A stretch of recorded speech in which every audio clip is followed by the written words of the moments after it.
Okay, I'd like to speak a bit about the women's movement. And the Awaken Life Project, we started a women's movement about 6 or 7 years ago with a small group of women. And now we have what we call a movement. So it's gone from a women's group to a women's movement. And the essence of this movement is to really live the truth of unity beyond any kind of conditioning, beyond any ideas of separation, but to be able to look at it first specifically through the gender lens.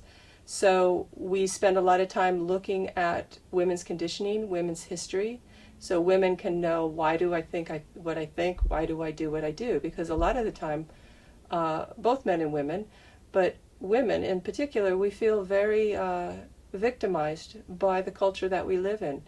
You know, we live in a culture where we're objectified. We live in a patriarchal structure where the value of women is not very high. So we look at all these things together from a place of already being free of them by going to this deeper dimension of oneself where one is beyond gender. And then we look from there and we look at the gender situation. We look at our conditioning.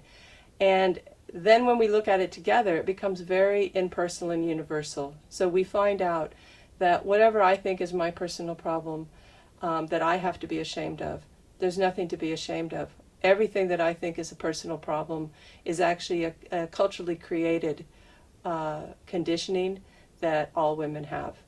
And when we look at those things together and we're able to transcend them together, that's the first half. But the second half is, and then we come together in something far beyond that cultural conditioning.